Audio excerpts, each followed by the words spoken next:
So okay buddies, यहाँ पर जिन्हो को दिखाया जाता है जो यहाँ पर जिन्हों की शेडोज को लड़ते हुए देख रहा होता है। जिन्हो यहाँ पर जिन्हों से पूछता है कि ये चीज है क्या आखिर। जिन्हो कहता है कि उसने ये चीज जिन्हो को पहले नहीं बताई। ये जो भी शेडोज है ये जिन्हो की ही एक स्किल है। जिन्हो यहाँ पर जिन्हो से पूछता है कि क्या वो अपनी स्किल से इनको समन कर सकता है। जिन्हो कहता है कि ये बात समझाना थोड़ा सा मुश्किल है। जिन्हो अब यहाँ पर देखता है कि जो काम वो किया करता था वो काम जिन्हों की शैडोज कर रही हैं। जिन्हों से कहता है कि कम से कम वो उसको मैजिक जेम तो कलेक्ट करने दें। तभी यहाँ पर एक शैडो जिन्हों के पास आता है एक मैजिक जेम को लेकर। जिन्हों यहाँ पर उस शैडो को थैंक्स कहता है और ये चीज देखकर जिन्हों स्माइल करता है। अगले सीन में एक आदमी को दिखाया जाता है जो कि किसी को देखकर डर रहा होता है। यह आदमी जिससे डर रहा होता है वो आदमी कहता है बाकी के लोग बस बेहोश हुए हैं। ये आदमी कहता है कि वो एक ह्यूमन है। अगले सीन में यहाँ पर जिन्हो और जिन्हो आमने सामने बैठकर ड्रिंक कर रहे होते हैं। जिन्हो बताता है कि उन्होंने अभी तक 19 क्वेस्ट पूरे कर लिए हैं। जिन्हो यहाँ पर जिन्हो से कहता है कि वो जिन्हो के बगैर ये सब नहीं कर पाता। जिन्हो अब यहाँ पर जिन्हो से कहता है कि आगे के क्या प्लान्स है।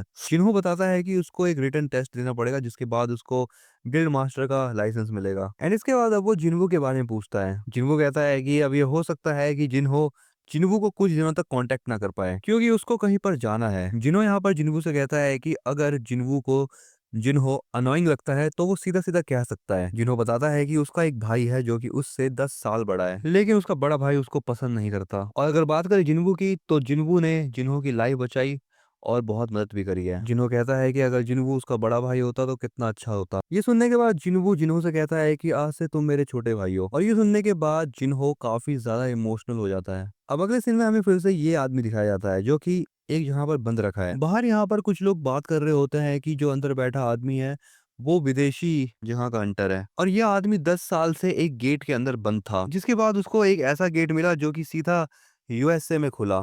अब यहाँ पर यह आदमी जो है वो इंग्लिश नहीं बोल सकता, इसीलिए इससे बात करने के लिए एक हंटर को बुलाया गया है जिसका नाम है डोंगसू। अब यहाँ पर जो ये लोग होते हैं इनमें से एक आदमी कहता है कि ये जो आदमी अंदर बैठा है इसका नाम है संगवान। अब यहाँ पर अगला सीन जिन्वू का होता है जो कि अपनी बहन जिना से कहता है कि वो एक हफ्ते के लिए बाहर जा रहा है। जिन्वू बताता है कि वो अपने एक दोस्त के साथ बाहर जा रहा है। जिन्वू यहाँ पर एक डंजन में आया होता है। जिन्वू बताता है कि जो उसका अभी करंट का लेवल है वो काफी ज्यादा ऊपर आ चुका है जब वो लास्ट टाइम इस डंजन में आया था तब से। अब जैसे यहाँ पर जिन्वू उस डंजन के अंदर जाता है उसका सिस्टम उसको एक क्वेस्ट देता है। सिस्टम यहाँ पर जिन्वू को बताता है कि इस डंजन में बहुत सारी डीमंस है और उसको 10,000 डीमन सोल्स को कलेक्ट करना है। जिन्वू कहता है कि ये सोल्स 10,000 हो या 1 लाख उसे कोई फर्क नहीं पड़ता। इसके बाद अगला सीन जिन्हो का होता है। यहाँ पर जिन्हो के साथ उसके फादर भी होते हैं।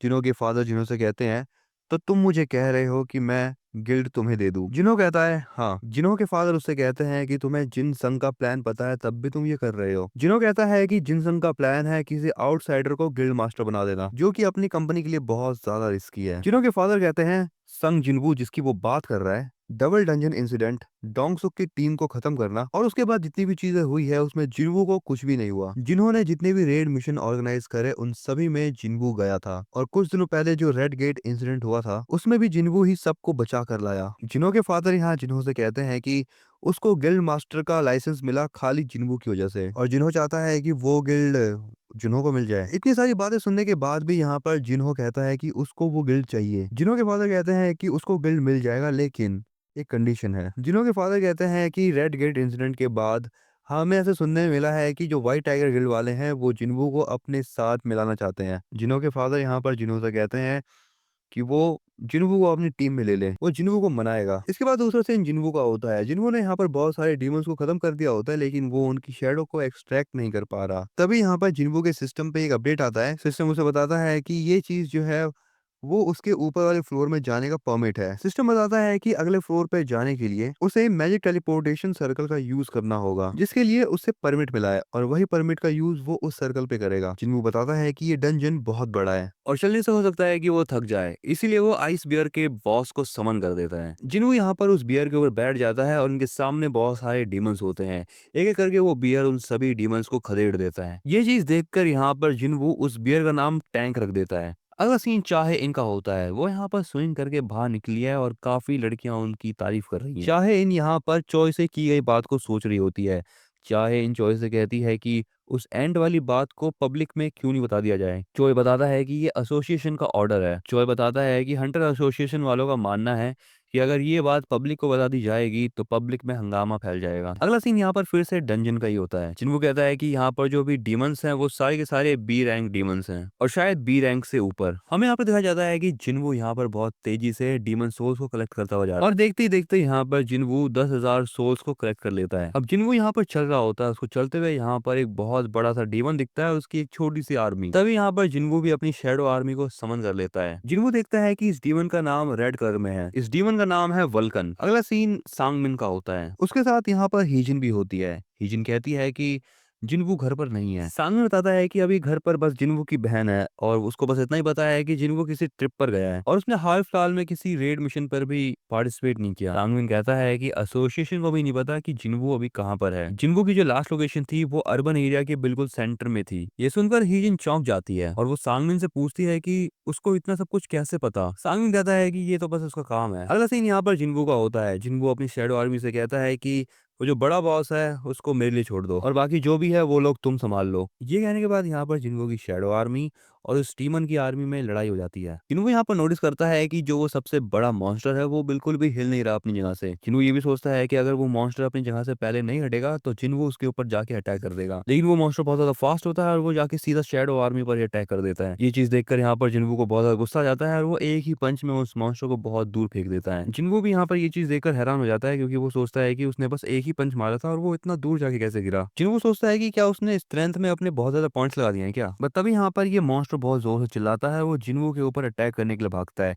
जिन्वो यहाँ पर आयरन से उसकी शील्ड मांग लेता है। अब यहाँ पर इस मॉन्स्टर के अटैक से आयरन की शील्ड जिन्वो को बचा लेती है, लेकिन वो मॉन्स्टर लगातार जिन्वो के ऊपर अटैक करता रहता है और जिन्वो को ये अपने आप को बचाए हुए है। जिन्वो यहाँ पर अटैक करने का मौका ढूंढ रहा होता है। अब जैसे यहाँ पर जिन्वो को मौका मिलता है वो अटैक करने के लिए तैयार हो जाता है, लेकिन यहाँ पर फिर भी जिन्वो उसके ऊपर अटैक नहीं कर पाता। बट यहाँ पर जिन्वो थोड़ी देर लड़ने के बाद मौका देखता है और वो उस डीमन के ऊपर हमला कर ही देता है और फाइनली यहाँ पर जिन्वो इस मॉन्स्टर को हरा देता है। अगला सीन हुआन का होता है। यहाँ पर डोंगसो आता है और वो कहता है कि उसे विश्वास नहीं हो रहा कि उसके सामने एक बोलता हुआ मैजिक बीस्ट है। हुआन कहता है कि उसने बहुत बार बता दिया है कि वो एक मैजिक बीस्ट नहीं है। हुआन यहाँ पर डोंगसू से कहता है कि अभी इंसानों को मैजिक बीस्ट और गेट्स के बारे में कितना पता है। डोंगसू हुआन से कहता है कि वो किस बारे में बात कर रहा है आखिर। हुआन कहता है कि गेट, डंजन्स और बीस्ट कुछ भी नहीं है, अभी एक बहुत बड़ी आपदा आने वाली है। हुआन कहता है कि उसका गोल है उस बड़े से डिजास्टर को होने से रोकना। डोंगसू कहता है बकवास करना बंद करो। अब यहाँ पर डोंगसू हुआन का नाम पढ़ता है और वो कहता है कि एक मैजिक बीस्ट का नाम इंसानों जैसा कैसे हो सकता है। हुआन की फाइल को पढ़ते हुए यहाँ पर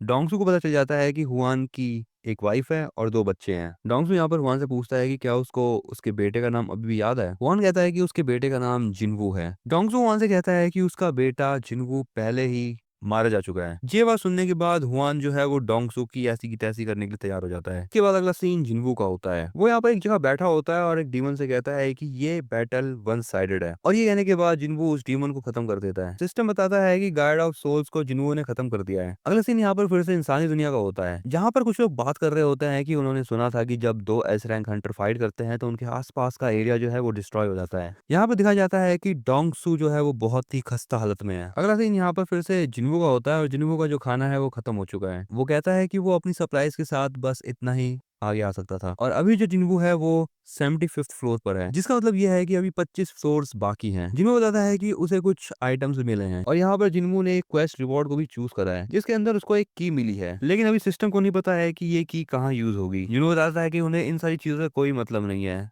जो उसका मेन पर्पस है वो है बस वो एलिक्सिर बनाना और 3 में से 2 चीजें उसको मिल चुकी हैं। जिन्वू कहता है कि अगली बार जब वो यहाँ पर आएगा वो अगली चीज भी लेकर जाएगा। और इसी के साथ बड़ी यहाँ पर ये एपिसोड है एंड तुम्हें वीडियो कैसे लगी इसके बारे में तुम मुझे कमेंट के अंदर जरूर बताना।